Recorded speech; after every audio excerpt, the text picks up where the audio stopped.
Hey guys, tonight we begin with the turbulent, surprising, and occasionally eyebrow-raising history of the medieval papacy, where divine authority sometimes took a detour through nepotism, bribery, and very public scandals. These weren't just spiritual leaders. Some were power-hungry nobles, military strategists, or, in a few cases, dramatic soap opera characters who happened to wear a mitre. So before you get comfortable, take a moment to like the video and subscribe, but only if you genuinely enjoy what I do here. And let me know in the comments where you're tuning in from and what time it is for you. It's always fascinating to see who's joining us from around the world. Now, dim the lights. Maybe turn on a fan for that soft background hum. And let's ease into tonight's journey together. When people think of the papacy, they often imagine a solemn, white-robed figure waving serenely from a balcony, perhaps offering blessings, peace, and a few firm reminders about morality. What they don't picture is a teenage nobleman gambling away church funds, or a pope with so many enemies he had to build a moat around his palace. But welcome to the Middle Ages, where the papal throne wasn't just a seat of holiness. It was the most contested power chair in Europe, second only to whichever throne was currently being fought over in France. In theory, the Pope was the vicar of Christ, the spiritual father of all Christians, a man of prayer, humility, and self-sacrifice. In practice, the papacy often functioned like an elite political prize passed between ambitious families like a really fancy potato, one that came with armies, land, and enough gold to start a small kingdom, or at least a scandal or two. The chair of St. Peter wasn't just sacred, it was strategic. Whoever sat in it had the power to crown emperors, excommunicate kings, and decide which side of a war God was allegedly on. That's a lot of pressure for one man. It's also a lot of temptation, especially if that man was elected with the help of bribes, distant cousins, and one suspiciously enthusiastic cardinal. Popes weren't always theologians or saints. Many were noble sons with no military potential, conveniently pushed into the church like a backup career option. Think, you're not good with a sword, Benedict, but you're great at Latin. How about controlling all of Western Christendom? And once in power? Some popes ruled like monarchs, waging wars, collecting taxes, and, in certain cases, living like Renaissance playboys with excellent robes. The lines between spiritual authority and political strategy got blurrier by the century. By the time we hit the 10th and 11th centuries, papal elections involved enough intrigue to make a Netflix drama look restrained. This is the world we're stepping into. Not one of quiet reflection, but of ambition, corruption, and the occasional courtroom trial held against a corpse. Let's be clear, appointing an 18-year-old as supreme head of the Catholic Church was probably not the best idea. But in the year 955, Rome did exactly that when Octavianus, son of a powerful Roman noble, became Pope John XII, a name he adopted presumably to sound more papal and less like someone who still needed help tying his sandals. He wasn't chosen for his piety or deep theological insight. He was chosen because his family owned enough influence in Rome to make the Vatican look like a family-run franchise. And once he got the job, young John treated the papacy not as a spiritual office, but as a sort of personal amusement park with keys to the treasure vault. His behaviour quickly earned him a reputation that was less father of Christendom and more bored Roman noble with too much power.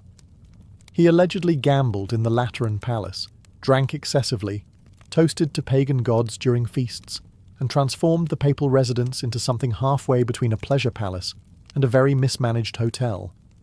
Contemporaries accused him of turning the Lateran into a brothel.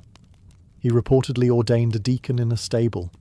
He held wild banquets where the line between sin and sacrament got blurry, if it existed at all. One chronicler accused him of living like a satyr, which, in medieval diplomatic language, translates roughly to, "This man makes Caligula look reserved." Worse still, John had no qualms about mixing politics with personal vendettas. He once had someone's eyes gouged out. Another man's tongue was allegedly cut out. Then he raised an army, then lost it, then begged the German Emperor Otto I to come help, and then betrayed him the second his back was turned. It all ended, fittingly, in scandal. In 964, Pope John XII reportedly died of a stroke while in bed with a married woman. Some say he was struck down for his sins. Others think the woman's husband may have done the striking. If Pope John XII's job description included embarrass the church thoroughly and often, then it's safe to say he overperformed. His behaviour wasn't just questionable by papal standards, it was questionable by Roman tavern standards. And that's saying something. Let's start with the gambling. Medieval chroniclers were scandalised to find out that the Pope, the supposed vicar of Christ, enjoyed dice games so much that he allegedly played them during papal audiences. Nothing says, "Blessed are the meek," like rolling a natural 12 while collecting tithes. John was accused of invoking pagan gods while gambling, which, theologically speaking, is somewhere between deeply problematic and Old Testament smiting territory. But John wasn't finished. Reports suggest he kept a rotating cast of mistresses, some of whom were married, some of whom were nuns, and at least one of whom was likely just trying to deliver bread and left with regrets and rosaries. The Lateran Palace, once a centre of clerical learning, became something closer to a Roman bachelor pad with stained glass windows. Even his treatment of the church's most sacred traditions felt like parody. He was said to bless men with his left hand, which in medieval symbolism was basically the spiritual equivalent of flipping the bird. He offered church lands in exchange for favours, ordained a deacon in a horse stable, and reportedly toasted Satan during a drunken feast. To be fair, it's unclear whether this was a genuine theological error or just extremely bad party etiquette. The Roman nobles were furious. The German Emperor Otto I was even more furious, especially after John swore loyalty to him, then immediately turned around and plotted against him. Eventually Otto marched into Rome and deposed the young pope, installing a replacement who was, at the very least, sober. But John came back like a medieval soap opera villain, retaking the papal throne through a combination of bribery, threats, and good old-fashioned chaos. If you thought one scandalous pope was enough, think again. Because along comes Pope Benedict IX, a man so controversial he didn't just serve one papal term, he served 3. Not out of devotion, not even by popular demand. No, Benedict came back multiple times the way a bad landlord keeps reclaiming the lease. He first became pope in 1032 at about age 20, though estimates vary, which, to be clear, is still far too young to lead a global religion, especially when your hobbies include orgies, bribes, and wielding church authority like a child with a flamethrower.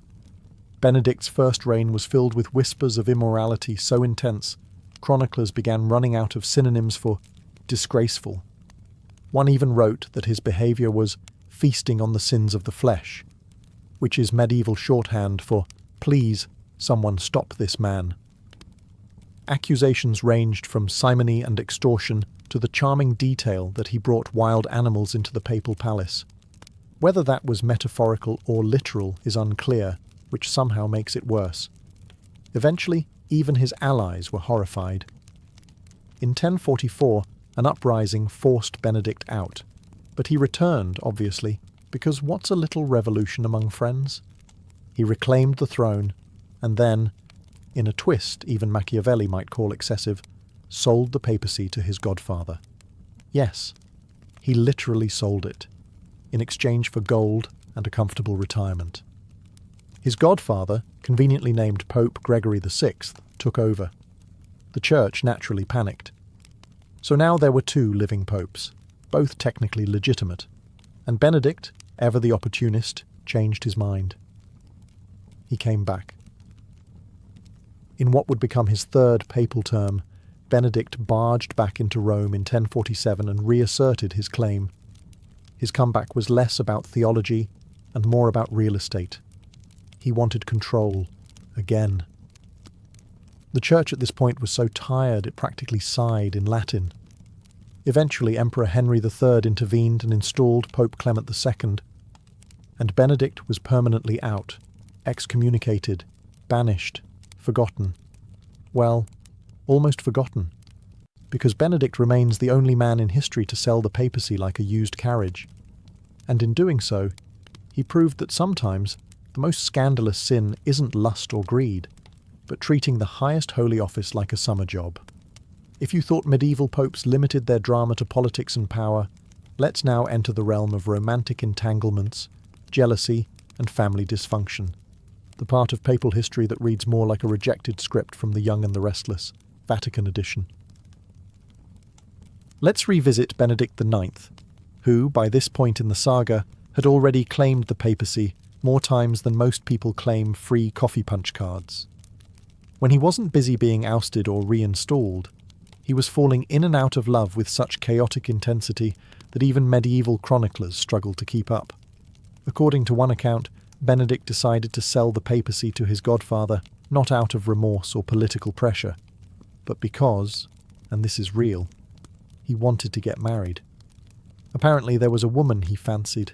He believed stepping down from being pope would impress her. A romantic gesture, yes. A theologically horrifying one? Also yes. It didn't work. The woman declined his offer.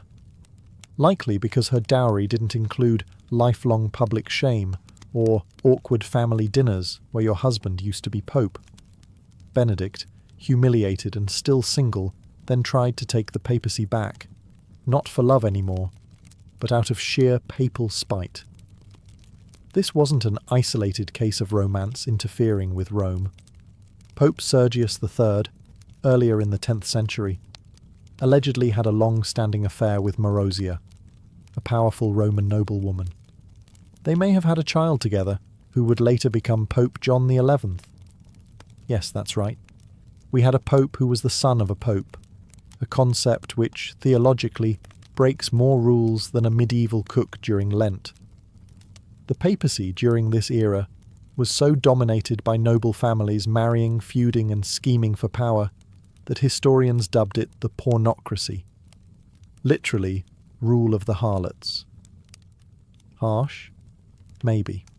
But when family alliances involve cardinals, concubines and cousins all playing musical thrones with holy orders, it's hard to argue.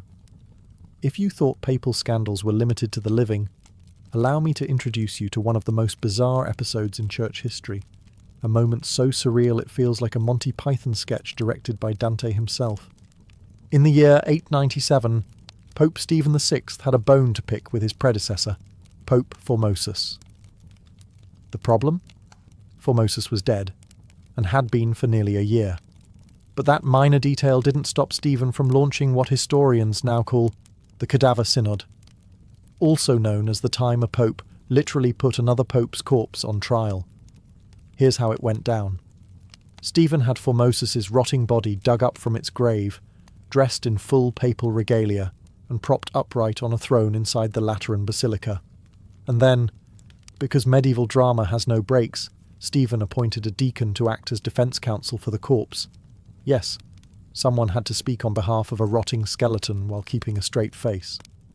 The charges? Illegally ascending to the papacy, violating canon law, and, essentially, being pope, while someone else thought he shouldn't be. Formosus, understandably quiet throughout, was found guilty. His papal garments were torn off, 3 of his blessing fingers were cut off, and his body was thrown into the Tiber River like a very unholy log.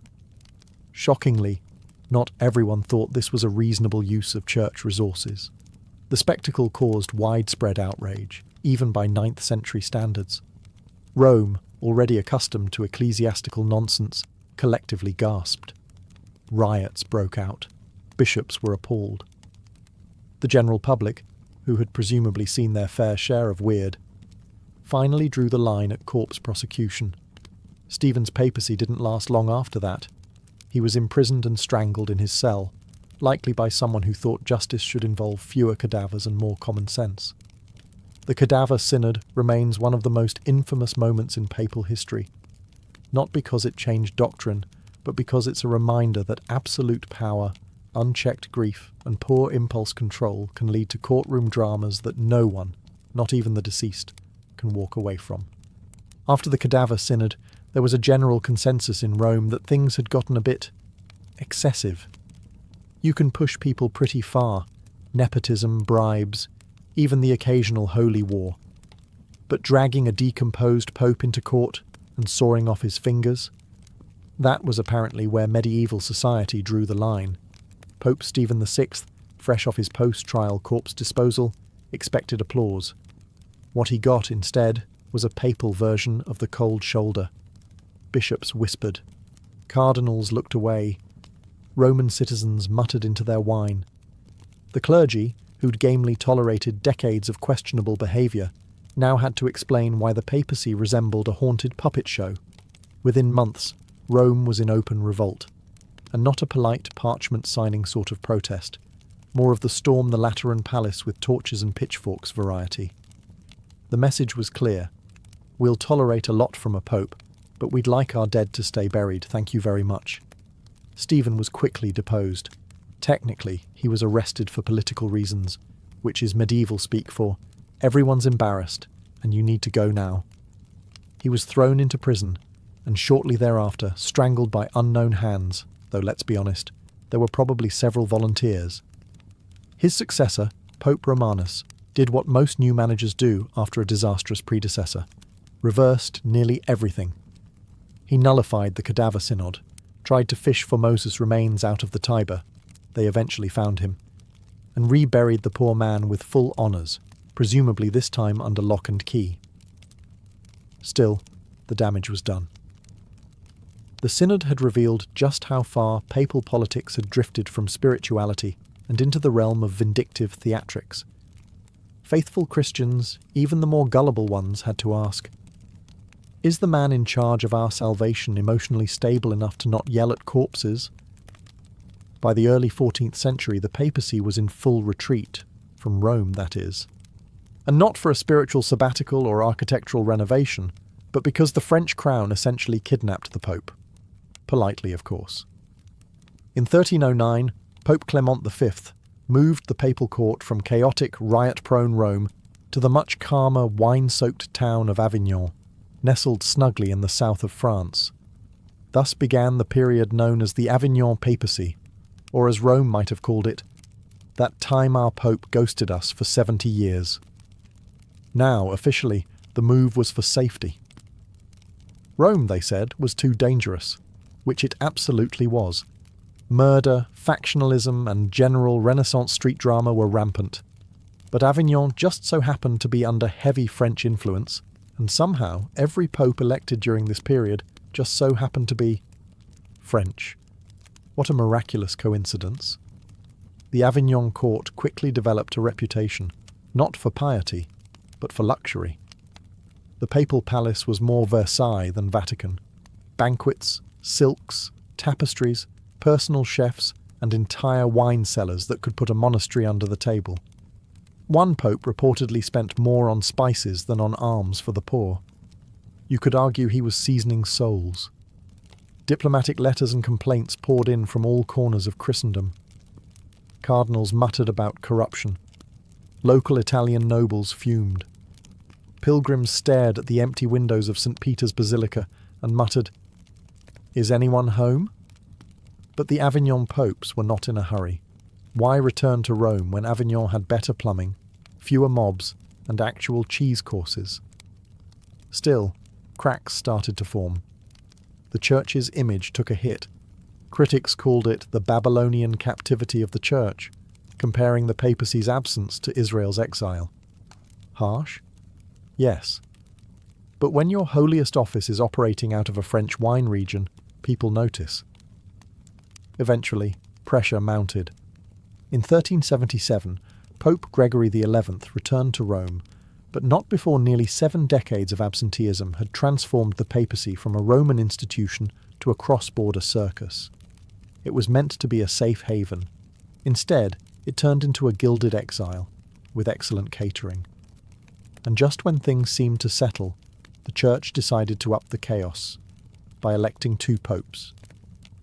If one pope can cause a scandal, and 2 popes can spark confusion, then 3 popes all claiming to be the real pope is officially what medieval historians refer to as a theological dumpster fire.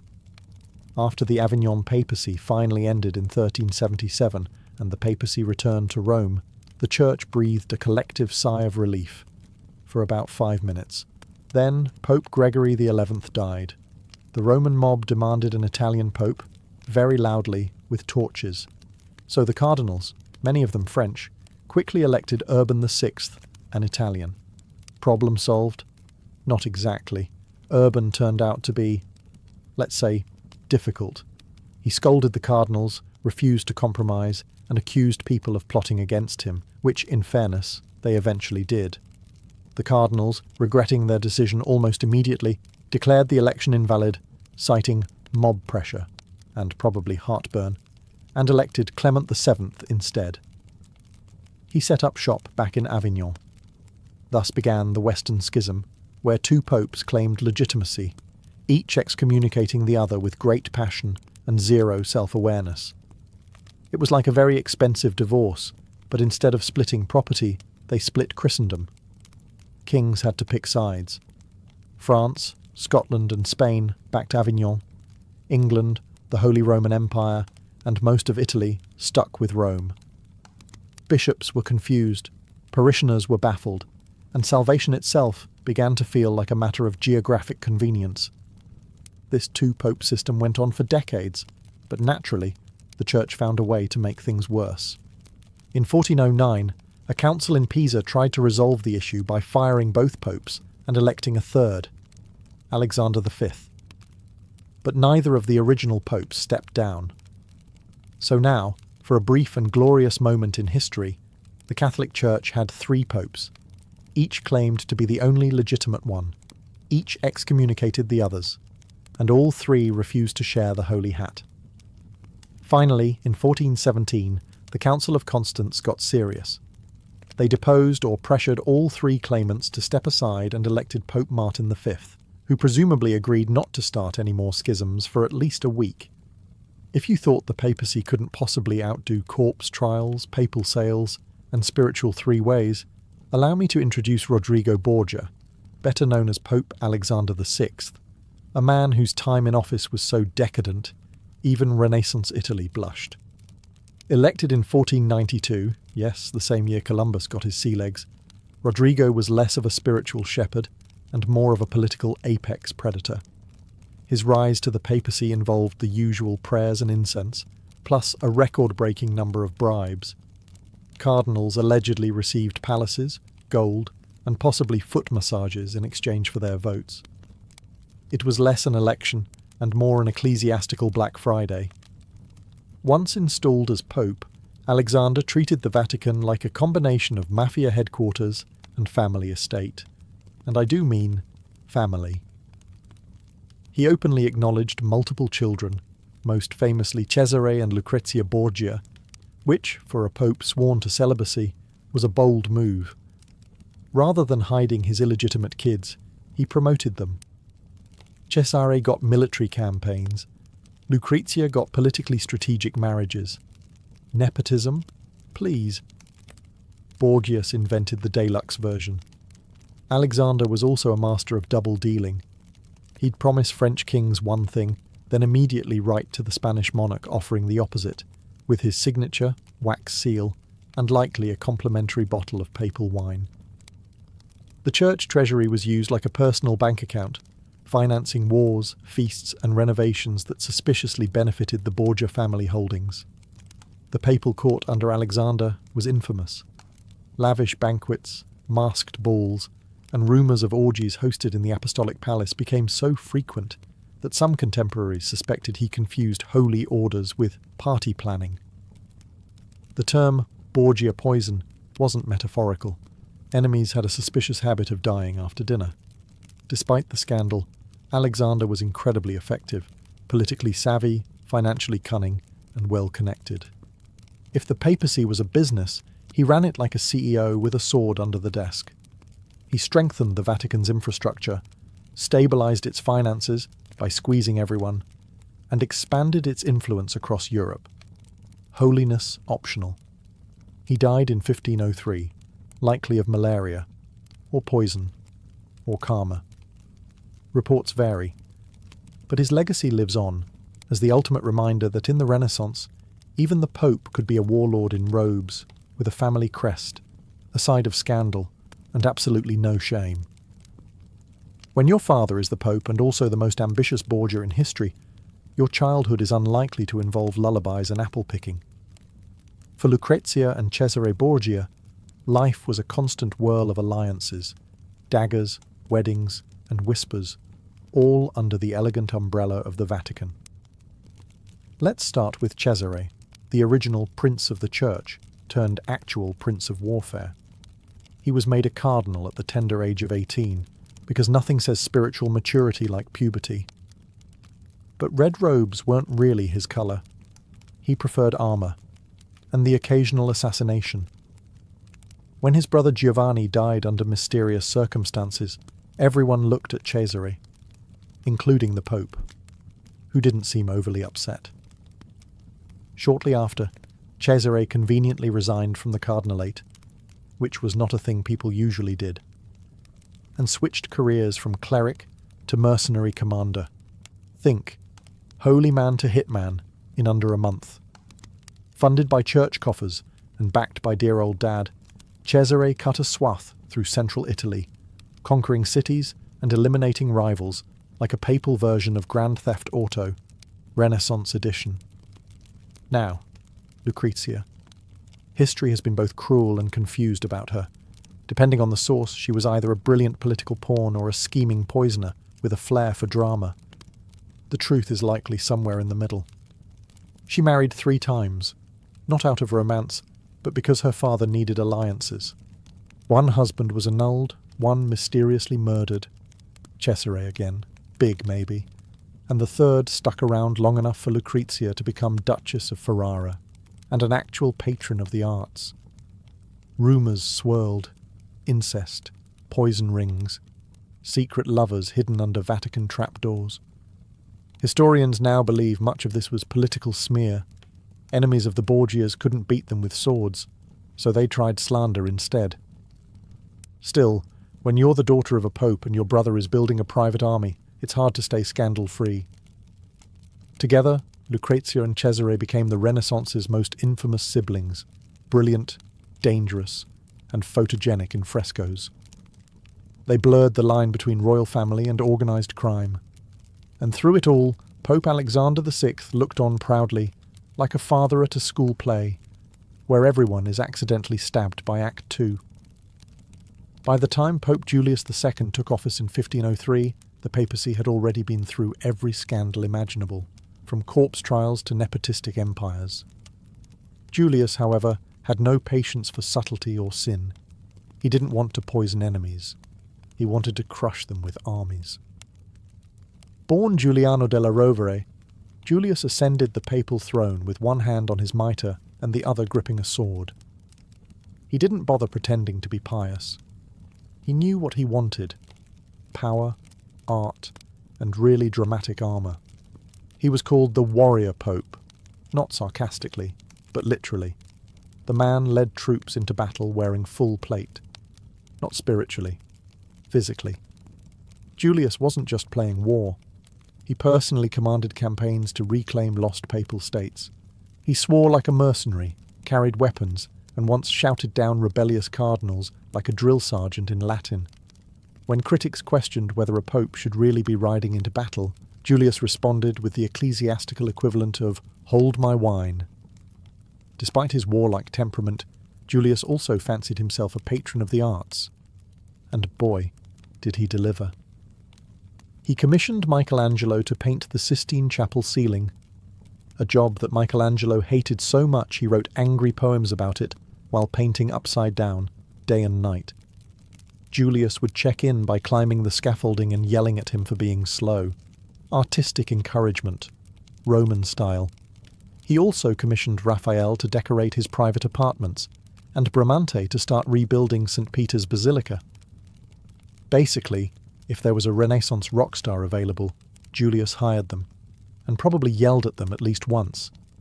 His papacy was violent, expensive, and loud, like a Renaissance action film produced by the Vatican.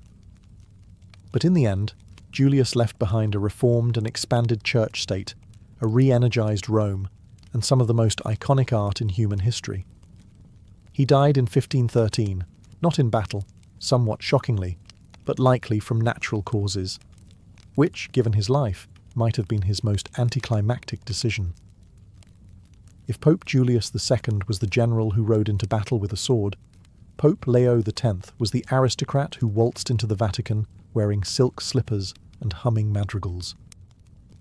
Born Giovanni de' Medici, Leo didn't so much inherit the papacy as he glided into it, the first pope from the famous Medici family, and the spiritual equivalent of mixing haute couture with holy orders. He took office in 1513, famously declaring, "Since God has given us the papacy, let us enjoy it." Which is maybe not the most theologically sound mission statement, but certainly an honest one. Enjoy it he did. Leo turned the Vatican into the most exclusive salon in Europe. Banquets, theatre productions, exotic pets, and enough Renaissance decor to bankrupt a minor duchy. His pet elephant, Hanno, was so beloved that he had a custom marble house built for it, which says a lot about papal priorities at the time. Feeding the poor? Maybe tomorrow. Right now, Hanno needs another fruit platter.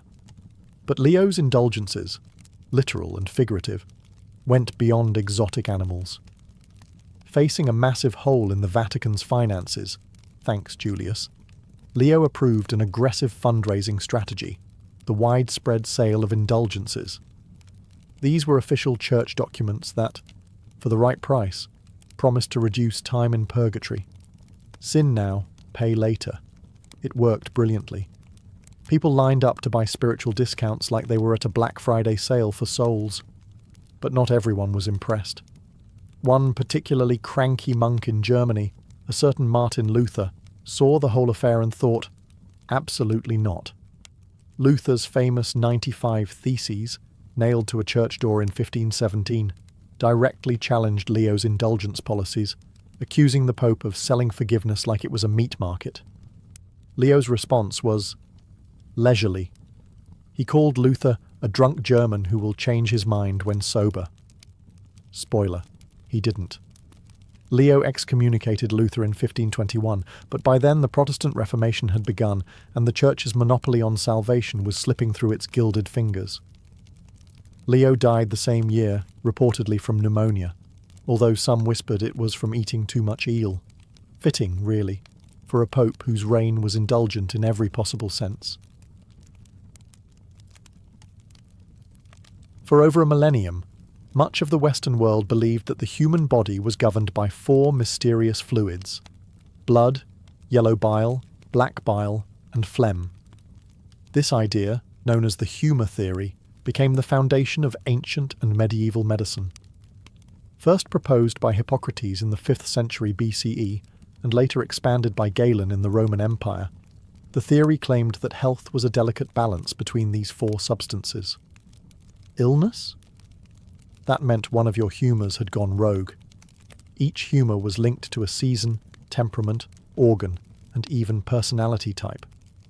Blood was warm and moist, linked to spring and a cheerful, sociable character. Yellow bile was hot and dry, associated with summer and anger. Black bile was cold and dry, linked to autumn and melancholy. Phlegm was cold and wet, tied to winter and a sluggish, calm disposition. So if someone was feeling overly weepy, ancient physicians wouldn't recommend therapy. They'd suggest dietary changes, or maybe a purgative to dry the excess black bile. Perhaps the most notorious treatment inspired by humour theory was bloodletting. Doctors and barbers alike would slice open a vein or apply leeches to drain excess blood, believing it would restore internal harmony. This practice became so widespread that some patients died not from illness, but from too much treatment. George Washington's death in 1799 is often attributed in part to aggressive bloodletting based on these same ideas. Despite its obvious flaws, humorism wasn't entirely foolish. It was an early attempt to create a systematic understanding of the body. It acknowledged that different symptoms could stem from internal imbalances rather than supernatural curses. It promoted close observation of the patient, what they ate, how they slept, the colour of their urine or spit. In some ways, it was the beginning of clinical reasoning, albeit wrapped in flawed biology, and it was stubborn. Humour theory survived into the Renaissance, influencing medicine, psychology, and even art. Treatments ranged from herbal remedies and dietary regimens to vomiting and enemas, all designed to realign the humours. If ancient doctors didn't know what was wrong with you, their first response was often chillingly simple: let the blood flow. Bloodletting became the go-to cure for everything from fevers to headaches, bad dreams to broken hearts. Rooted in the humour theory, it was believed that most illnesses resulted from an excess of blood, a humour associated with heat, vitality, and imbalances of the body and soul. The solution? Open a vein and let some of that pesky life juice escape. The practice existed across multiple civilizations. In ancient Greece, Hippocrates recommended it cautiously, while Galen turned it into an art form, arguing that blood needed to be removed from specific veins depending on the location of illness.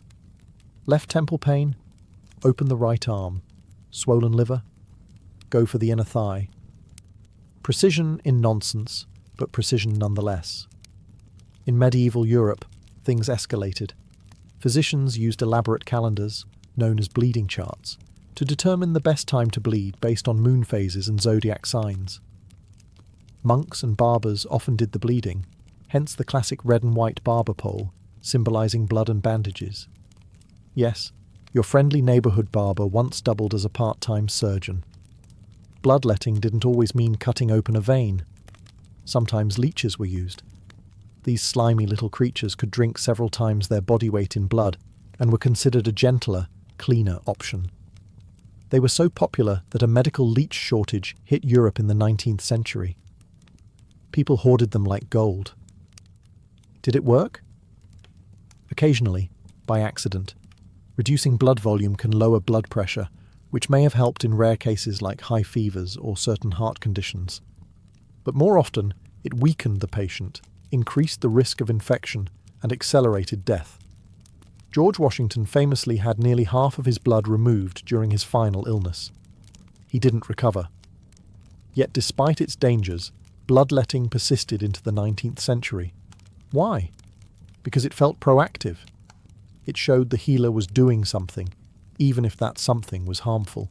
And the ritual of it all, the instruments, the charts, the dramatic visuals, reinforced the illusion of medical control.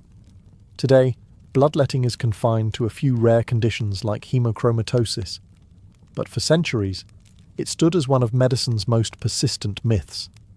A vivid reminder that even well-meaning treatments, wrapped in tradition and theory, can do more harm than good. Before germs were even a whisper on the wind, ancient civilizations had their own explanation for disease: miasma, or bad air. For millennia, people believed that illness came not from bacteria or viruses, but from invisible noxious vapours rising from rotting matter, swamps, unburied corpses, or even immoral behaviour. If you smelled something foul, you were probably in danger. This theory wasn't a fringe idea. It was mainstream science from ancient Greece to Victorian London. The term miasma comes from the Greek miasma, meaning pollution or stain. According to thinkers like Hippocrates, breathing in corrupted air disrupted the balance of humours in the body, leading to disease. In Rome, poor neighbourhoods were seen as physically and morally unclean, and public health officials tried to combat disease by improving air circulation and controlling odours. The miasma theory persisted well into the Middle Ages and Renaissance. When the Black Death swept across Europe in the 14th century, physicians wore bizarre beaked masks filled with herbs and spices. Those weren't fashion statements. They were early gas masks meant to purify the air. Cities burned incense in the streets, built massive bonfires, and relocated graveyards in hopes of banishing the deathly fumes. In ancient India and China, Variations of miasma theory also flourished. In Sanskrit medical texts, bad wind was often cited as a source of disease.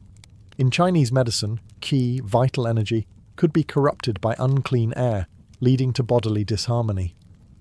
Though described differently, the core idea was the same. Polluted air meant sick bodies.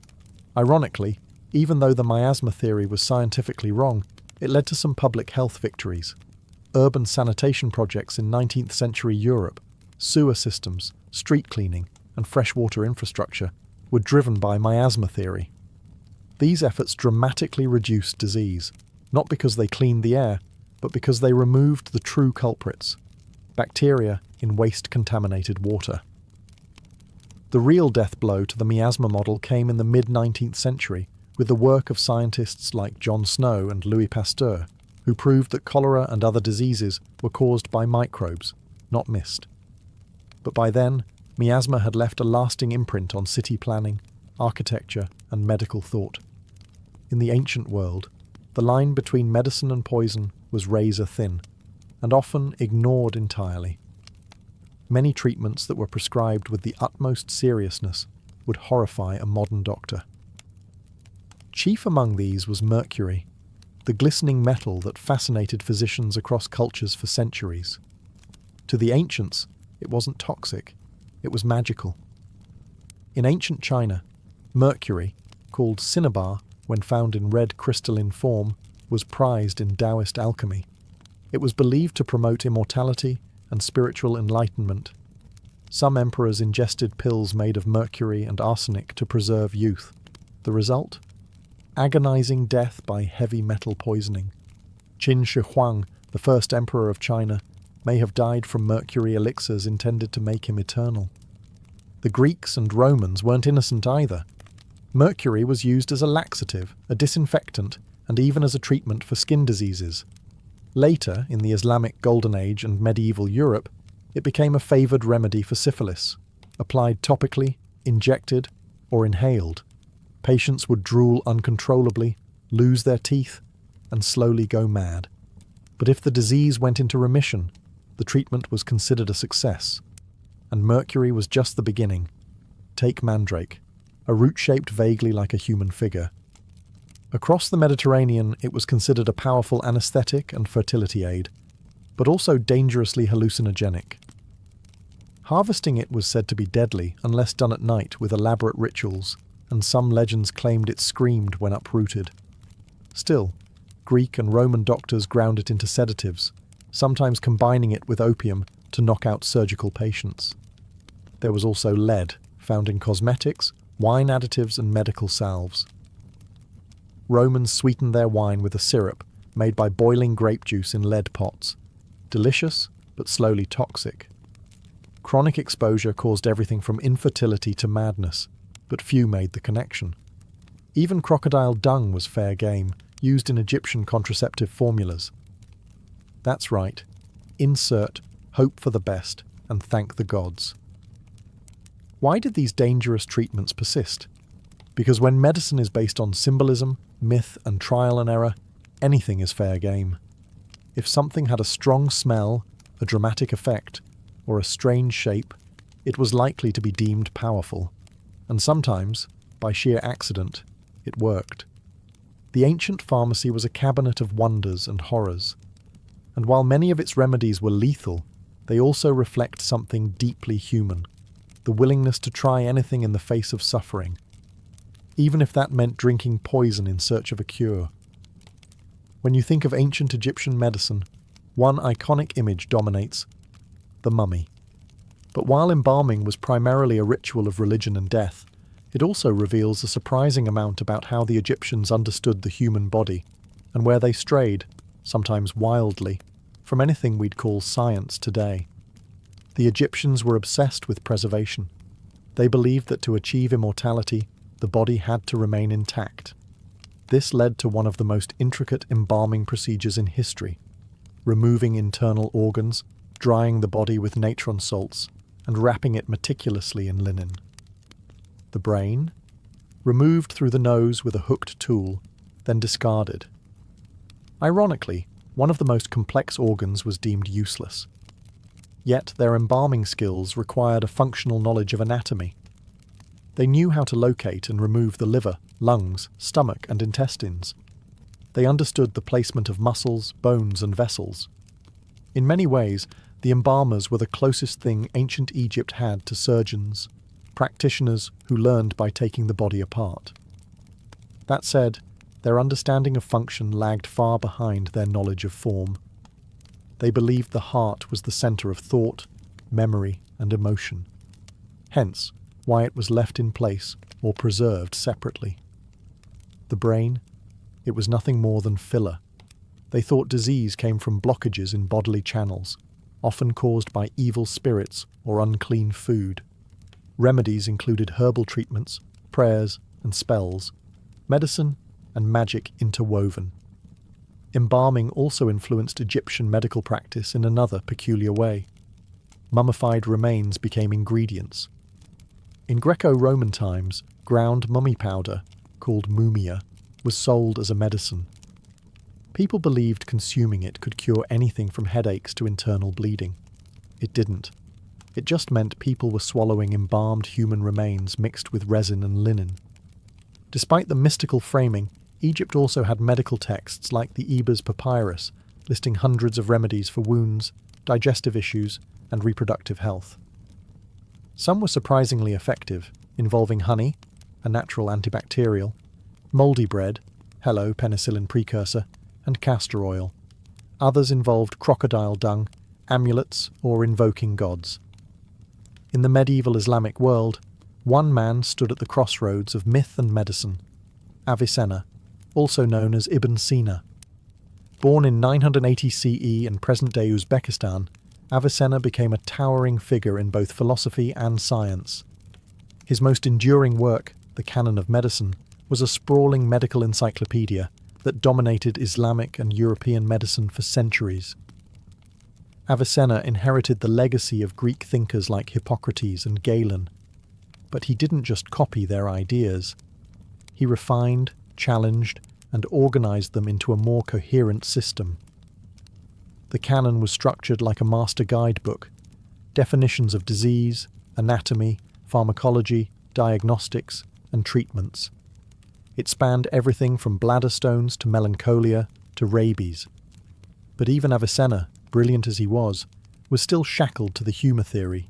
He elaborated on the four humours and even assigned them to personalities and organs. Yet his genius lay in how systematically he applied these ideas. He emphasized observation, experimentation, and logical reasoning. A huge step forward in medical methodology, even if his biology was flawed. One of his greatest contributions was in pharmacology. Avicenna catalogued hundreds of drugs, categorized their effects, and insisted on testing them in controlled conditions. He warned against over-medicating and emphasized the importance of diet and environment in healing. This holistic approach, treating not just symptoms but lifestyle, feels surprisingly modern. His surgical knowledge was limited, but his understanding of contagious diseases was ahead of his time. Avicenna described diseases spreading through water, soil, and air, tiptoeing dangerously close to germ theory. He even recommended quarantine during outbreaks, centuries before it became common practice. In Europe, the canon of medicine was translated into Latin in the 12th century and used as a university textbook until the 1600s. It was revered not just for its content, but for its clarity. To European physicians wading through mysticism and superstition, Avicenna's book was like medical scripture. Of course, he wasn't perfect. He still believed in astrology, temperaments, and that gold could be used medicinally. But in an age where bleeding, chanting, and guesswork were common, Avicenna offered something precious: order, logic, and a systematic way to learn from patients. In short, he didn't banish the myths, but he brought medicine out of the fog and onto a path of critical thinking. For that alone, Ibn Sina earned his place in the Hall of Medical Giants. If Hippocrates was the father of medicine, Galen was its long-reigning emperor. Born in 129 CE in the Roman Empire, Galen became the most influential medical thinker of the ancient world. So influential, in fact, that his errors shaped medicine for over a millennium. Galen was brilliant, yes, but he was also spectacularly wrong in ways that haunted Western medicine deep into the Renaissance. Galen believed in the four humours, but he took the theory to theatrical new heights. He insisted that each organ had a primary humour, that diseases were caused by humoral imbalances, and that restoring equilibrium required precise treatments like bloodletting, purging, or diet manipulation. His anatomical writings were considered gospel, but here's the twist. He never dissected a human body. Roman law forbade it, so Galen relied on animal dissection, mostly monkeys and pigs. The result? A cascade of flawed assumptions. He believed the liver produced blood, which then travelled to the rest of the body through invisible pores in the heart. He thought the brain cooled the blood like a radiator, and that the heart didn't circulate blood. It just absorbed and distributed it. These were not small mistakes. They became foundational doctrines for 1,400 years. Despite this, Galen wasn't just a blind follower of dogma. He emphasized empirical observation, conducted experiments, and even used logical deduction in diagnosis. He was a prolific writer, producing hundreds of texts that combined medicine, philosophy, and anatomy. His work was so voluminous and authoritative that later scholars dared not challenge him. To do so was almost heresy. In the Islamic world, Galen's texts were translated into Arabic and later into Latin, becoming standard curriculum in medieval European universities. But with reverence came stagnation. For centuries, medical students learned how to confirm Galen, not how to question him. Dissecting a human corpse and finding inconsistencies? Must be the corpse that's wrong, not Galen. It wasn't until the Renaissance and figures like Andreas Vesalius that Galen's anatomical errors were finally debunked through direct human dissection.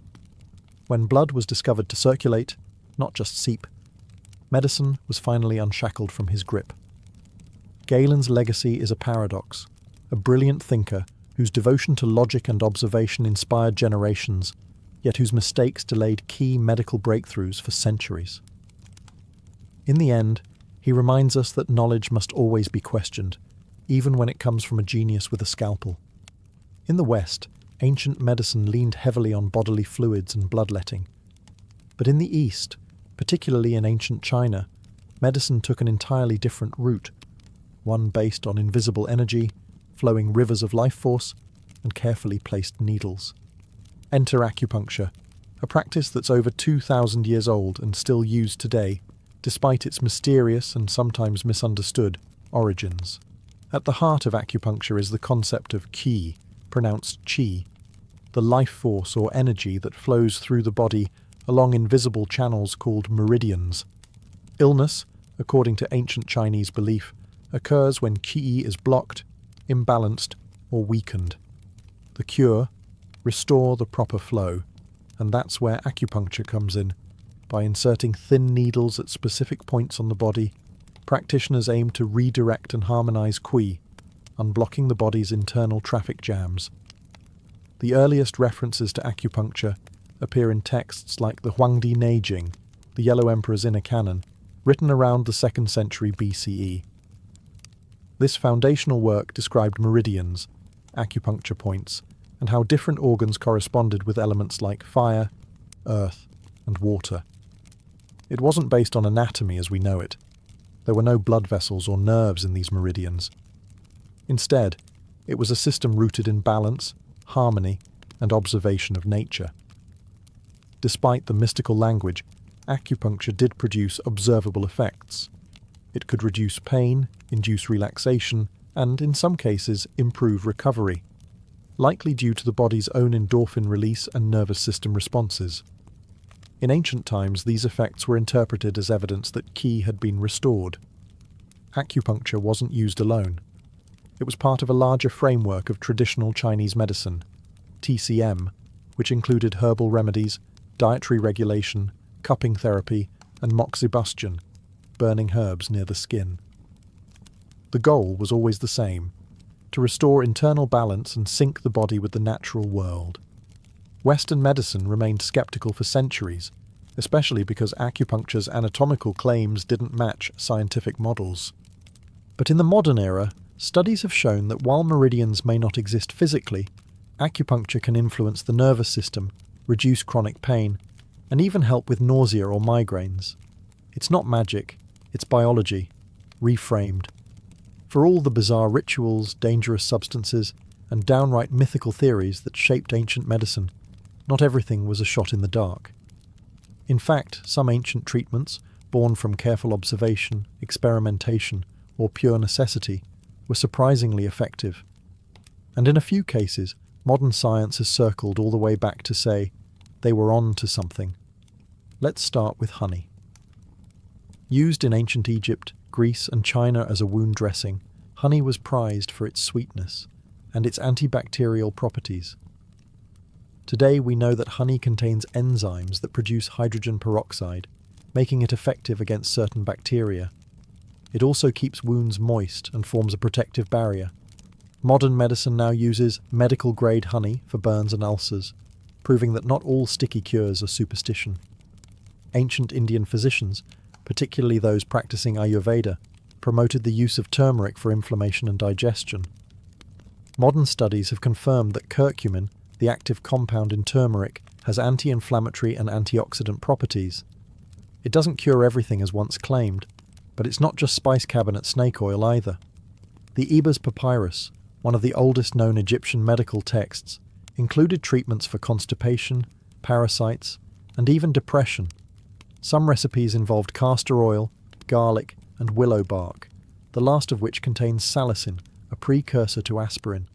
That's right. Long before Bayer marketed little white pills, ancient Egyptians were chewing on nature's painkiller. In China, herbalists used ma huang, ephedra, to treat asthma and congestion. Its active ingredient, ephedrine, was later isolated and used in modern decongestants and stimulants, until it was banned in many countries due to misuse. Still, it showed that even without a molecular understanding, ancient physicians could identify potent compounds through trial and error. The Greeks, particularly Hippocrates, emphasized diet and lifestyle as medicine. "Let food be thy medicine," he supposedly said. And while modern nutrition science is far more complex, the core idea that health begins with what we consume remains profoundly true. Even practices like quarantine, used in ancient Persia and recommended by Avicenna, showed early awareness of disease transmission long before germ theory existed. Imagine working a full month, harvesting crops, building temples or copying texts, and instead of coins or digital deposits, you're paid in sacks of barley. Welcome to ancient Mesopotamia, where economics ran not on cash but on grain. This wasn't a barter system. It was a remarkably organized, centrally controlled economic structure, with temples and palaces acting as proto-bureaucracies, and in many ways, early banks. In places like Uruk and Lagash, salaries were calculated based on social status, profession, and productivity. A high-ranking temple official might receive hundreds of litres of grain per month, while a labourer received enough for subsistence. Alongside barley, wages could also be paid in beer, oil, wool, or even bread. These items weren't randomly chosen. They were commodities with stable value and constant demand. Think of them as the gold standards of Mesopotamian daily life. But how did anyone keep track of all this grain flowing through the economy? Enter the mighty clay tablet. Covered in cuneiform script, these early accounting records listed workers' names, tasks, rations, and even tax payments. The scribes, essentially the accountants of their day, used standardized measures and symbols. One tablet might read, 2 workers, 5 days, 3 litres of barley per day. Multiplied over thousands of labourers, you can imagine the scale of coordination required. Temples weren't just places of worship.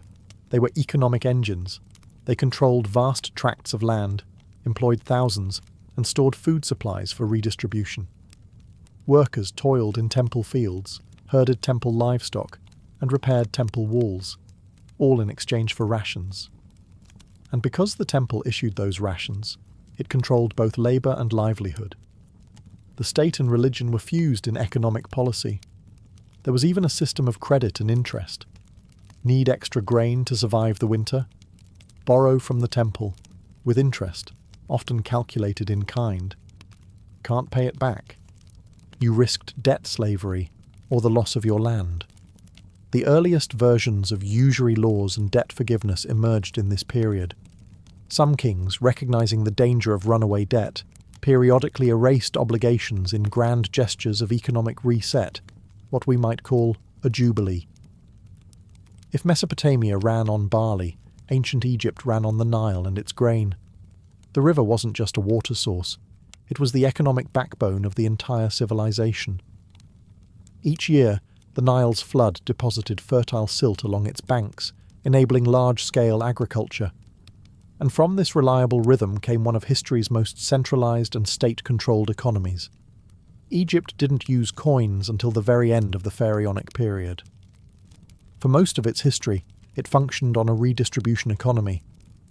Farmers paid a portion of their harvest, usually grain, as tax to the state. That grain was then stored in massive state granaries, some of which could hold enough to feed entire cities. These granaries acted as economic buffers, especially in times of famine, drought, or political instability. Instead of private banking, Egypt's economy flowed through the pharaoh and his bureaucracy. The vizier oversaw economic planning, with scribes dispatched across the kingdom to assess crop yields and collect taxes. Everything was documented in fine detail, from field sizes to weather conditions. If a farmer failed to meet his quota, he might be flogged or fined. The records didn't lie. Grain wasn't just food, it was currency. Workers who helped build temples or pyramids weren't paid in gold but in rations, loaves of bread, beer, and onions. A labourer's daily wage might include 5 loaves and 2 jugs of beer, considered both sustenance and compensation. Even craftsmen and priests were compensated in kind, with higher rations according to rank. The state also set prices. There are surviving lists showing the relative values of goods. How many sacks of grain for a goat? How many loaves of bread for a pair of sandals? This wasn't a free market, but a controlled pricing system designed to ensure order in trade and stability in society. Wealth was measured less in metal and more in land and grain. Nobles with large estates could accumulate enormous power, but the pharaoh always had final claim. During times of scarcity, the state would reopen the granaries, both as a tool of mercy and as a way to reassert authority. Unlike Egypt or Mesopotamia, the Greeks introduced something that would forever reshape economic history: coins. Real, stamped metal currency, used not just for taxes or temples, but for daily transactions in bustling markets. This wasn't just a technological innovation, it was a psychological one. It created trust in value, backed not by grain or gods, but by a shared idea of worth hammered into silver and bronze. The earliest Greek coins emerged around the 7th century BCE in Lydia, but it was the city-states of mainland Greece, like Athens, Corinth, and Aegina, that developed monetary economies. Athens, for instance, minted the famous owl tetradrachms, made of pure silver mined from the Laurian mines in Attica. These coins weren't just currency, they were propaganda. The owl, symbolizing wisdom and Athena, reminded users of where the coin came from and who guaranteed its value. Coins enabled rapid trade and taxation. Instead of hauling grain or livestock, merchants could pay port fees or soldiers with a handful of coins. And crucially, coins allowed for standardized value. This was especially important in pan-Hellenic trade networks, where dozens of city-states with different economies still needed to conduct business. A coin with a recognizable stamp became a passport of trust. But Greek economics wasn't just about shiny coins and markets. Wealth inequality was a chronic issue. In many city-states, including Athens, land was concentrated in the hands of a few, while indebted farmers struggled to survive. That's why reformers like Solon famously cancelled debts and banned debt slavery, moves that weren't just humanitarian, but essential for social stability. There were also early experiments in price control and rationing. In times of war or famine, some polis imposed limits on bread prices or restricted grain exports. The state wasn't afraid to step in when the market turned cruel. And it wasn't just the government using economics strategically. Temples were major economic players too. Sanctuaries like Delphi or Delos operated as financial centers, holding treasuries, lending money, and even issuing receipts. Religion and economy were entwined, just with more marble. Greek philosophy also influenced economic thought. Plato and Aristotle wrote about the dangers of usury, the morality of profit, and the ideal balance between self-sufficiency and commerce. Economics for them wasn't just math, it was ethics. In Greece, the coin was born. But so was the debate. How do you manage wealth, power, and fairness in a world where money now moves faster than grain? By the time Rome rose to power, the ancient economy had entered a new phase, imperial scale. The Roman Republic, and later the Empire, oversaw vast territories stretching from Britain to Egypt. With this expansion came an enormous challenge: how to fund the machine that kept legions marching, aqueducts flowing, and emperors firmly in power. At the heart of Rome's economic engine was taxation. Unlike earlier civilizations where payments were made in grain or goods, Rome relied heavily on coinage, especially after the silver denarius became the standard. Citizens paid taxes in coins, while provinces paid tribute, often collected in precious metals or bulk commodities. And if you were conquered, you paid for the privilege of losing. Tax collection, however, wasn't always neat. Rome often used a system called tax farming. Wealthy private individuals, known as publicani, would pay the state up front for the right to collect taxes in a region. Whatever they gathered beyond that sum was their profit. Unsurprisingly, this led to abuse and extortion, especially in distant provinces where oversight was weak. Cicero himself railed against corrupt tax farmers in his speeches. The empire also maintained a military payroll that dwarfed anything in the ancient world. Soldiers were paid in coins and land grants, a powerful incentive for loyalty. The state minted millions of coins annually, drawing silver from mines in Spain and gold from Dacia. But maintaining this system was expensive. When revenues dipped, emperors often debased the currency, reducing silver content to stretch the supply. This practice, while temporarily effective, led to inflation and public distrust. Rome's economy wasn't all taxes and war. There was a vibrant market economy, especially in urban centres. Markets were filled with imported luxuries: silk from China, pepper from India, glassware from Egypt.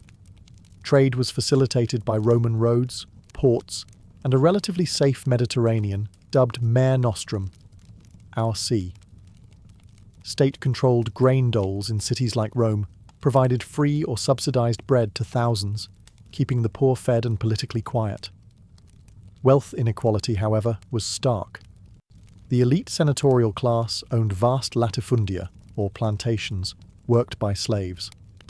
Small farmers were often driven into debt or absorbed by larger estates. Economic mobility was limited, and prosperity flowed upward. Rome showed the world what a monetized, centralized economy could look like, but it also revealed the cracks: inflation, exploitation, and a growing gap between the taxed and the taxing. Sound familiar? Some problems, it seems, are timeless. As the Roman Empire marched into the 3rd and 4th centuries CE, its economy began to wobble, then crack. Trade networks strained, military costs ballooned, and worst of all, confidence in the imperial currency collapsed. The story of late Roman economics is a cautionary tale of what happens when a government tries to fix a financial crisis by tampering with its own money. The early silver denarius, once the bedrock of Roman commerce, had steadily lost value. In a desperate attempt to pay soldiers and public officials, emperors began to debase the coinage, diluting the silver content with cheaper metals like copper and lead. A coin that once held real value became little more than a metal token. Trust eroded, prices rose, and suddenly inflation wasn't just a word, it was daily reality. By the time of Emperor Diocletian in the late 3rd century, inflation was spiraling. Bread that once cost 1 coin could now cost 100. In response, Diocletian issued the infamous edict on maximum prices in 301 CE. This massive decree attempted to fix prices on everything from wheat to labour to lion meat. It even set maximum wages for professions. Violation of the edict could mean death. Sounds decisive, but it failed spectacularly. Sellers refused to part with goods at government-mandated prices, the black market exploded, and enforcement became nearly impossible. The edict faded into irrelevance, a monument to how command economics can't override supply and demand. To stabilize the chaos, Diocletian and later Constantine attempted monetary reform. Diocletian introduced new coins like the aureus, and Constantine launched the solidus, a gold coin that would actually endure for centuries as a stable currency. But for everyday people, especially in the provinces, access to stable coinage remained limited. Most still relied on barter or hoarded older coins with real silver content. Meanwhile, the empire's economy became more autarkic, self-contained. Large estates grew their own food, crafted their own tools, and distanced themselves from the volatile market. This shift marked the beginning of the manorial economy that would dominate the Middle Ages. After the fall of the Western Roman Empire, the eastern half, Byzantium, kept the imperial torch burning, both politically and economically. Centered in Constantinople, the Byzantine Empire didn't just survive for another 1,000 years. It preserved and refined Roman economic systems. But it walked a constant tightrope between control and collapse, micromanagement and market forces. At the heart of Byzantine stability was the solidus, a gold coin introduced by Constantine. Remarkably, it maintained its weight and purity for over 700 years. Known in Western Europe as the bezant, the solidus became the most trusted international currency of its time. Merchants in Baghdad, Venice, and even China accepted it. In a world riddled with debased currencies, Byzantium's gold was pure and its reputation priceless. But that didn't mean the economy ran on laissez-faire principles. Quite the opposite. The Byzantine state was famously interventionist. It set official prices for bread, wine, oil, and other staples in Constantinople. The annona system, inherited from Rome, ensured that grain shipments from Egypt and other provinces fed the capital regularly, free of market volatility. This was a political necessity. If bread disappeared or prices spiked, riots followed. The people of Constantinople were famously not shy about their dissatisfaction. The empire also maintained a highly sophisticated bureaucracy, including tax officials, grain inspectors, and urban price controllers. Farmers paid taxes partly in produce and partly in cash, while soldiers and bureaucrats were paid in gold, ensuring both loyalty and liquidity. But the Byzantine economy was also deeply stratified. Wealth concentrated in powerful landowning families, many of whom received tax exemptions. The result? A shrinking tax base and growing burden on smallholders and peasants. Some emperors, like Basil the Cairn, cracked down on aristocratic privilege to protect the treasury. Others, less disciplined, handed out land grants and exemptions like candy, destabilizing the system in the long run. Trade flourished, especially in luxury goods, silks, spices, and religious icons. The state even tried to control who could produce and sell certain items. Guilds were tightly regulated. Silk, for example, was originally a state monopoly. The empire feared that losing control of it meant losing control of both wealth and diplomacy. While the Mediterranean world was calculating taxes in denarii and hoarding solidi, ancient China was quietly developing one of the most sophisticated and long-lasting economic systems in human history.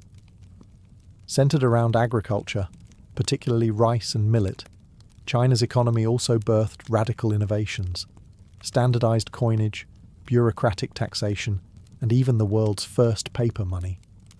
In early dynasties like the Zhou and Qin, land ownership was tied directly to tax obligations. Farmers paid their dues in grain or labour, either to the state or local lords.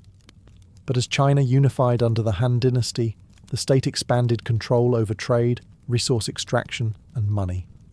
Taxes were streamlined into 3 forms: land tax, a share of your harvest; labour tax, days spent working on public projects; and tribute tax in kind or cash.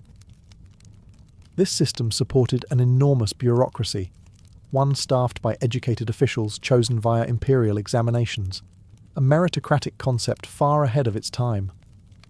Currency came early.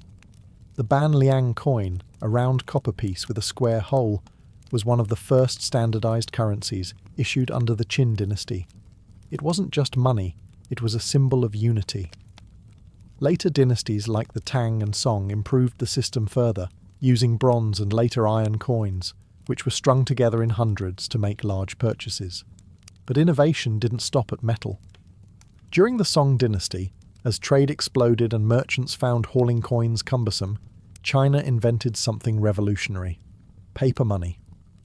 Called jiaozi, these notes were initially issued by private merchants and later adopted by the state.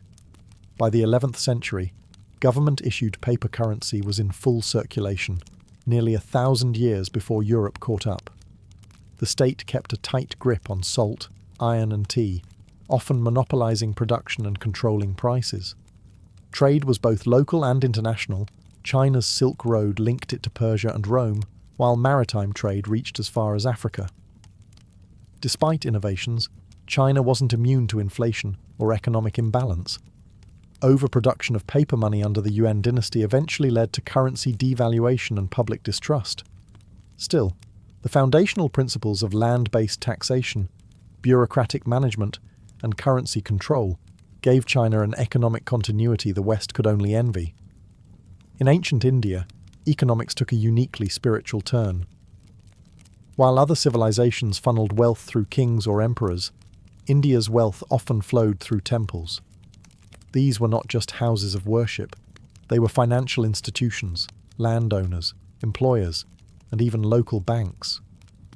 At the same time, bustling urban centres and far-flung trade routes were energized by merchant guilds, some of which functioned with near-sovereign independence.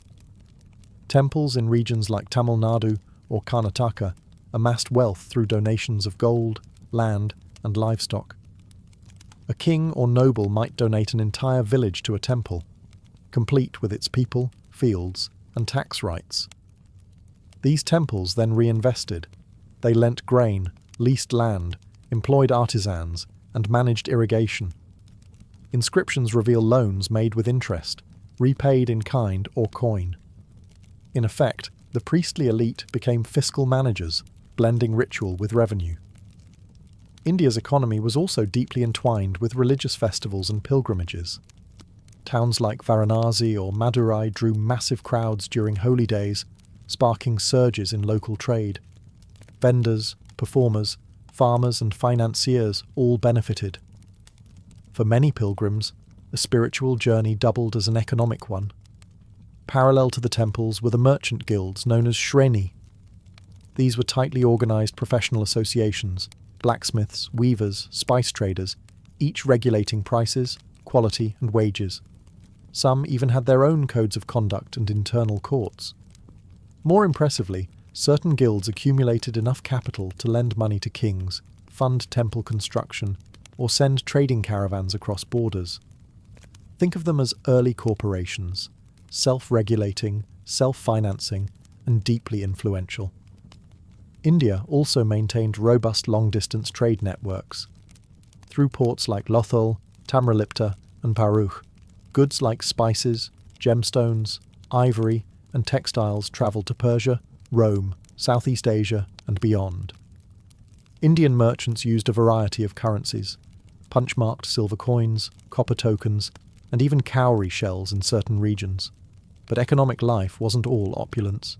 The caste system rigidly dictated economic roles, limiting upward mobility. A potter's son became a potter, a merchant's son a merchant. While some flexibility existed in practice, institutional change was rare. As we look across the ancient world, from Mesopotamian barley wages to Byzantine price controls, one thing becomes clear: human economies have always been about more than money. They are systems of trust, power, belief, and survival. And though they varied in scale and sophistication, ancient economies confronted many of the same problems we face today: debt crises, inflation, inequality, and resource distribution. Debt, for instance, was a recurring theme. In Mesopotamia, debt could lead to enslavement, but kings often forgave debts in grand amnesties. In Athens, farmers burdened by debt were rescued by Solon's reforms. In Rome, over-indebtedness fueled civil unrest and populist uprisings. Again and again, ancient societies had to confront a simple truth. When too much wealth accumulates at the top, the system cracks. Inequality wasn't a bug, it was a feature. Most wealth, whether land, grain, or coin, was concentrated in the hands of a few. Empires like Rome or India saw small farmers slowly crushed under taxes and competition from elite landowners. The result? Widening social divides, political instability, and eventual decline. Sound familiar? Inflation was another universal plague. Rome's currency collapse in the 3rd century mirrors modern fears about money printing. The Byzantines tried to hold the line with the solidus, while China swung between innovation and overreach with paper money. These civilizations show us that trust in currency is fragile, and once lost, difficult to restore.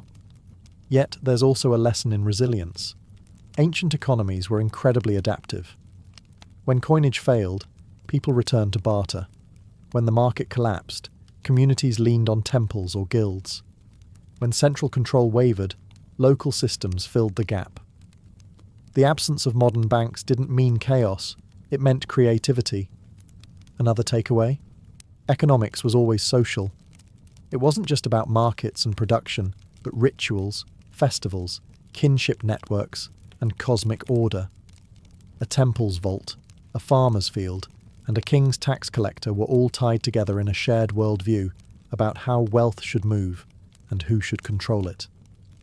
In the end, the ancients didn't solve economic inequality or invent a perfect system, but they understood what we sometimes forget, that economies are human ecosystems, and like all ecosystems, they flourish only when balance is maintained. Ignore that balance, and even the strongest empire can fall, grain by grain, coin by coin. Imagine you've travelled for days, maybe even weeks, through the dusty hills and olive groves of ancient Greece. You're not here for sightseeing or worship in the usual sense. You're here because you're desperate.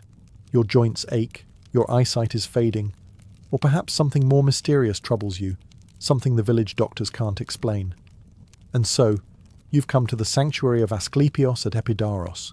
Not a hospital, not a clinic, but a divine healing complex nestled in the hills of the Peloponnese, where medicine and miracles meet. As you approach the sanctuary, the first thing you see isn't a grand temple, but a series of orderly structures: baths, gymnasiums, a stadium, even a massive theatre. You wonder, is this really a place of healing? But then you cross the boundary into sacred ground, where normal rules no longer apply. The air smells of burnt offerings and medicinal herbs. Pilgrims whisper prayers. Sacred dogs roam freely. And everywhere, yes, everywhere, there are snakes. Non-venomous, of course, but still unsettling. These are the sacred animals of Asklepios, believed to carry his healing power. A priest, or therapeutes, meets you and begins a ritual purification. You wash in sacred waters. You fast. You leave offerings, perhaps a coin, a fruit, or a small clay replica of the body part that needs healing. Then you're shown to the abaton, the dormitory where the real miracle is said to happen. You will sleep there tonight, in hopes of receiving a divine dream. Asklepios himself may visit you in your sleep, touching your body with his staff, whispering cures, or sending signs. There's no anesthesia, no scalpels, just faith, ceremony, and a deeply ingrained belief that dreams are more than illusions. They are divine messages. For the ancient Greeks, healing wasn't just a physical process. It was spiritual, psychological, and symbolic. And Epidaurus? It was the ultimate destination for anyone seeking not just a cure, but transformation. This is not a place you leave unchanged. For many, it was the last hope. For others, it was the only place where medicine met meaning, and sickness found something more than science could offer. Before Epidaurus became the ultimate healing destination, there was the myth, the divine figure behind the sanctuary, Asklepios. To understand the sanctuary, you must understand the god. Asklepios wasn't just another Olympian with a penchant for lightning or war. He was different. He healed, and that made him both revered and at times feared.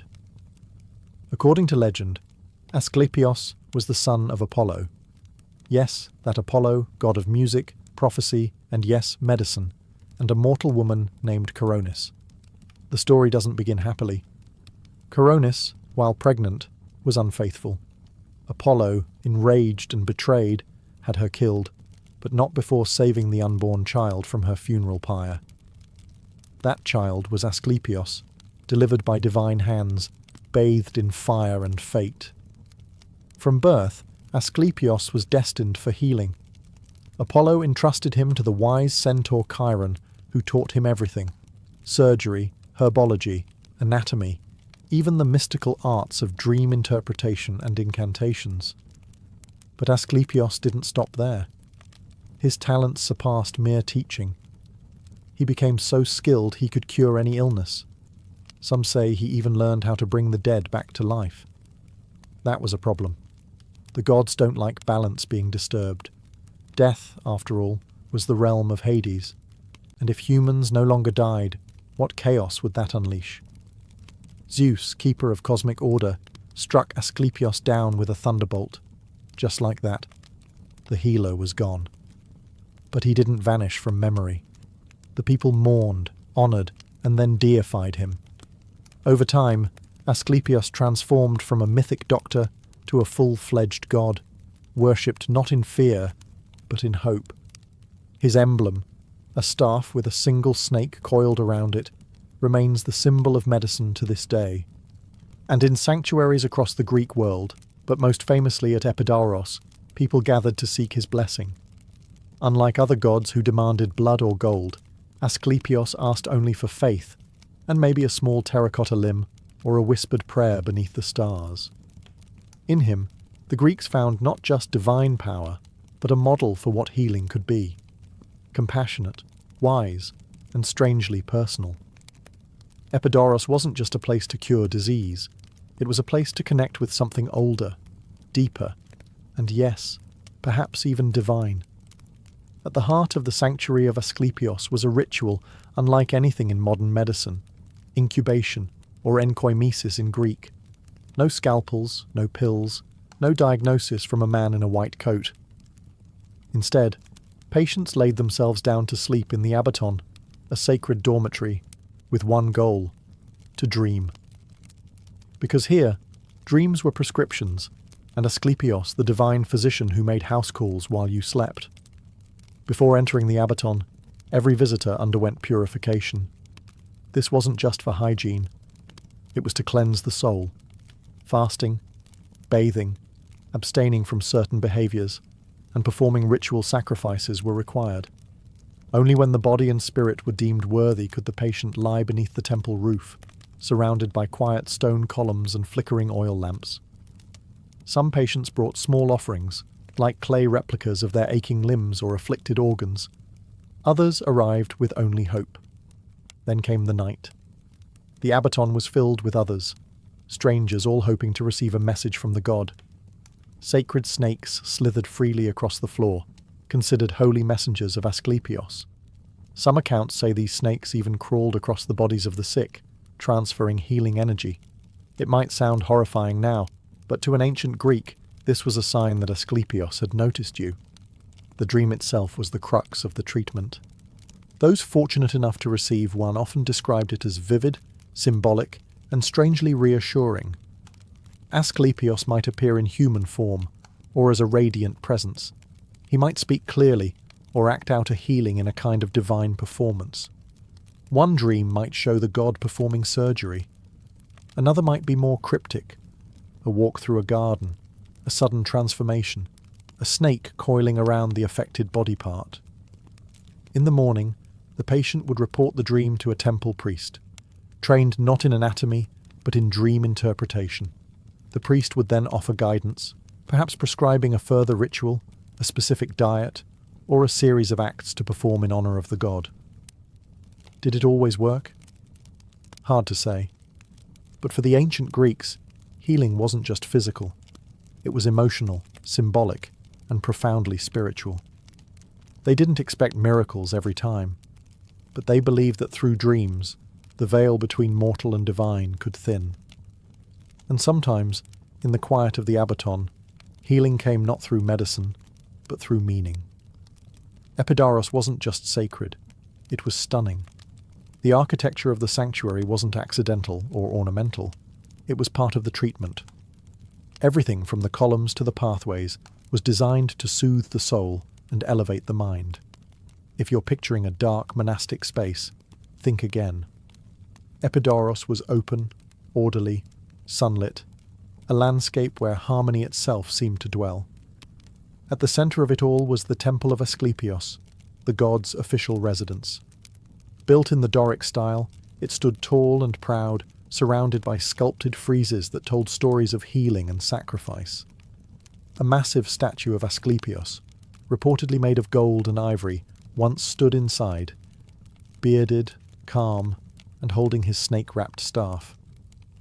Worshippers would enter the temple to make offerings and prayers, hoping to attract the god's favor before undergoing incubation. Next to the temple lay the tholos, a circular building whose exact purpose remains a mystery. But this wasn't just a pretty ruin. Ancient writers describe intricate underground passages and clever acoustics.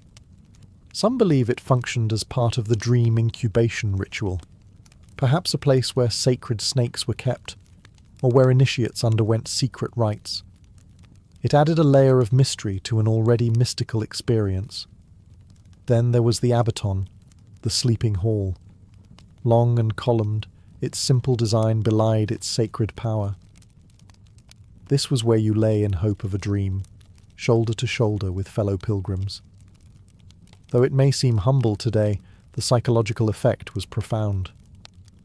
Lying under the stars, surrounded by sacred architecture, believing you were close to the divine, it was enough to shift the soul, if not the body. But Epidaurus was more than its sacred core. There were baths, gymnasiums, stowers for walking and contemplation, and even a theatre, the largest of its kind, seating over 13,000. Why a theatre in a healing sanctuary? Because mental stimulation, laughter, and storytelling were part of the cure. Greeks understood that healing wasn't just about herbs and prayers. It was about environment, mood, and emotion. Even aesthetics were therapeutic. Let's clear something up. Epidaurus wasn't all dreams and divine visions. While enkoimesis was the central ritual, the sanctuary offered a surprisingly diverse range of physical treatments that might look oddly familiar to modern wellness centers. The ancients didn't separate the mystical from the practical. They combined them into a healing system that was ritualistic, symbolic, and surprisingly hands-on. Take, for example, therapeutic baths. Water was considered sacred, a purifier not just for the body, but for the soul. Patients would bathe in spring-fed pools, often before rituals, as a form of cleansing. These weren't casual dips. They were part of the preparatory phase of healing. The Greeks believed that washing the body opened it to divine influence. It was step one in resetting the self. Then there was dietary regulation. The priests at Epidaurus often prescribed specific diets based on one's condition. Light foods, wine diluted with water, fasting. This wasn't about calorie counting. It was about balance. Ancient Greek medicine, influenced by Hippocratic thought, saw disease as imbalance and food as a tool to restore harmony. Ritual fasting before sleep in the Abaton was thought to make the dream state more potent and vivid. Physical activity was also encouraged. Patients walked in the colonnades, exercised in the gymnasia, and attended performances in the theatre. Emotional release, movement, and even communal laughter were seen as integral to healing. They didn't have a word for mental health, but they understood that the mind mattered. And what better therapy than a well-timed Greek tragedy followed by a hearty laugh? And yes, there were snakes. Sacred to Asklepios, they symbolized renewal, wisdom, and the cyclical nature of life. Non-venomous serpents slithered through the temple and dormitory spaces. Their touch during sleep was believed to be a healing sign. If a snake approached you in the abaton, the gods were listening. Terrifying? Maybe. But to the ancients, it was sacred reassurance. Even minor surgeries and wound care were performed. Though rudimentary by today's standards, they had tools, salves made from honey and herbs, and even basic antiseptic knowledge. Combined with prayer and ritual, these treatments were holistic in the truest sense. Epidaurus welcomed everyone. Unlike some ancient temples where only elites passed through marble gates, the sanctuary of Asklepios was a beacon to all: farmers, merchants, nobles, slaves. Sickness didn't discriminate, and neither, it seemed, did the god of healing. That inclusivity made Epidaurus not just a place of worship, but a living archive of human suffering and hope. Patients arrived from all corners of the Greek world and beyond, some limping, some blind, some carried in on makeshift stretchers by friends or family. Others came for chronic illnesses, mental torments, infertility, or unexplained maladies that baffled local physicians. If regular cures had failed, you came here. If no cure had been tried, you came anyway. And it wasn't just the sick who journeyed to Epidaurus. Often, entire families would make the pilgrimage. Some brought their ill children. Others accompanied elderly relatives, hoping for one last chance at relief. In this way, the sanctuary became a bustling mosaic of human stories, each one longing for a divine reply. We know about these people not just from archaeological remains, but from the inscriptions they left behind. On marble slabs near the abaton, dozens of testimonies were carved in stone. Patient case studies, if you will. One recounts how a man with a paralyzed arm dreamed of Asklepios massaging it and awoke cured. Another tells of a blind woman who, after dreaming of the god touching her eyes, regained her vision by morning. Some stories are dramatic, even theatrical. Others are humble and short, but all of them pulse with the same theme: gratitude. These inscriptions served a purpose beyond record-keeping. They were public proof, evidence of miracles meant to inspire faith and attract future pilgrims. Imagine walking into the sanctuary, frightened and sick, and reading the carved story of someone just like you who walked out healed. Hope, after all, is contagious. But not everyone was cured. For every miracle etched in stone, there were surely many unrecorded disappointments. And yet, even in failure, patients often left feeling transformed. Perhaps it was the sense of community, the ritual process, or the sheer beauty of the place. Perhaps it was simply being seen, not as a lost cause, but as someone worthy of divine attention. Behind the tranquil rituals and marble columns of Epidaurus was a small army of people who kept the sacred machinery of healing running. This wasn't a free-for-all where pilgrims showed up and hoped for magic. There was a structure, an ancient, theocratic healthcare system, run by those who knew the rituals, interpreted dreams, and fed the snakes. At the top of this system were the priests of Asklepios, sometimes called therapeutai, literally attendants or servants of the god. These weren't priests in the modern sense. They acted as caretakers of both the temple and its patients. Part spiritual guides, part psychologists, part ritual technicians, they were trained in the precise ceremonies and dream interpretations that formed the sanctuary's core. When a patient awoke from an incubation sleep, it was these priests who listened to their dreams and translated divine symbolism into actionable steps. But not everything was left to divine whispers. The sanctuary also employed physicians, influenced by Hippocratic and Galenic methods. Some were probably hybrids, trained in both practical medicine and sacred rites. They recommended diets, administered salves and massages, and even performed minor surgeries. These healers understood that while divine power could be invoked, practical measures couldn't be ignored. Then came the dream interpreters, specialized priests whose sole purpose was decoding the cryptic nocturnal messages from Asklepios.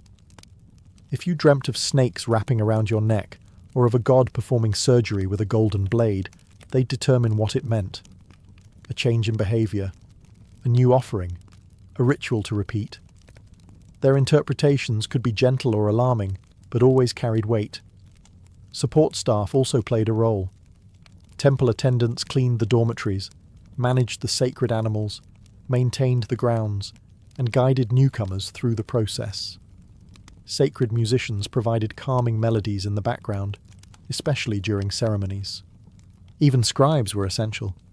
They carved the miracle testimonies into stone, documenting the divine resume of Asklepios, one healing at a time. These people weren't just functionaries.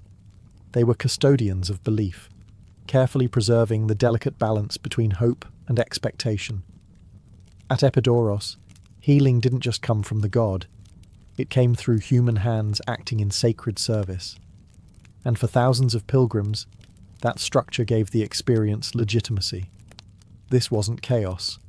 It was choreography, a divine dance between gods, dreams, and very human helpers. It might seem strange to modern eyes, but one of the most iconic buildings at Epidaurus wasn't a temple or a hospital. It was a theatre, a massive one. Carved into the hillside, the theatre of Epidaurus could seat over 13,000 spectators and is still praised today for its flawless acoustics and symmetry. But what was a theatre doing in a sanctuary of healing? For the ancient Greeks, the answer was obvious. Drama was therapy. Attending a performance wasn't just about entertainment. It was a ritual, a cleansing of the soul, a process they called catharsis. The emotions evoked by Greek tragedies and comedies, grief, joy, anger, laughter, weren't distractions from illness. They were treatments. Watching a play about fate and suffering might help a grieving mother release her sorrow. A comedic performance could break the isolation of someone paralyzed by fear. This was group therapy, ancient style. The theatre also connected patients to the mythic worldview that underpinned the sanctuary. Many of the plays performed dealt with themes of divine justice, human error, healing, and redemption. Figures like Orestes, Electra, or even Asklepios himself might appear on stage. Their stories weren't just entertainment. They were mirrors, showing the audience how even gods and heroes struggled with pain, loss, and rebirth. More than that, the theatre served a social function. Pilgrims came from all over the Mediterranean, each with their own dialects, traditions, and gods. In the theatre, they sat side by side, laughed together, cried together. That shared emotional experience helped break down barriers. You were no longer a stranger with an illness. You were part of a healing community. Scholars believe performances at Epidaurus were carefully timed to coincide with major religious festivals for Asklepios. After sacrifices, rituals, and dream incubation, patients could attend the theatre and reflect on what they had experienced. It was the final act of a multi-day therapeutic journey, one that involved the body, the spirit, and now, the emotions. When you walk through the ruins of Epidaurus today, it's hard not to feel the weight of history pressing softly against the silence. The columns may be broken, the statues weathered, but the spirit of the sanctuary still lingers in the air. And what it represents is something the modern world is just beginning to remember, that healing is more than a prescription. It's an experience. For centuries, the sanctuary of Asklepios thrived as the premier healing centre of the ancient world. Other Asklepieia existed, in places like Kos and Pergamon, but Epidaurus was the heart. Even the Romans, practical as they were, respected its power. The sanctuary remained active until the rise of Christianity, when pagan temples were shuttered or repurposed. The sacred snakes vanished. The dream halls went quiet. And Asklepios, once a god, was demoted to myth. But his legacy didn't die. The symbol of Asklepios' staff, coiled with a single serpent, still endures as the global emblem of medicine. The idea of holistic treatment, of addressing the mind, body, and spirit, echoes through modern wellness movements, psychology, and even palliative care. Epidaurus anticipated things we now recognize: the role of belief in recovery, the importance of environment, and the healing power of human connection. And let's not ignore what the sanctuary teaches us about the power of ritual. The fasting, the bathing, the prayers, the storytelling, all created a structure in which suffering had meaning. It wasn't random, it was part of a narrative. For many pilgrims, that alone was transformative. Even today, patients often report better outcomes when they feel seen, heard, and guided through a journey, not just treated as a symptom on a clipboard. Epidaurus also reminds us of something deeply human: the need to believe. Whether in gods or in science, in dreams or in data, people will always seek a story that helps them make sense of illness and health. That's not superstition, that's survival. So, as we stand among the sunlit ruins, we're left with more than admiration for ancient architecture. We're left with a question: what if healing was sacred again? What if hospitals offered not just treatment, but meaning? What if medicine remembered the wisdom of the past? At Epidaurus, they didn't just cure bodies, they restored hope. And sometimes that was the greatest miracle of all.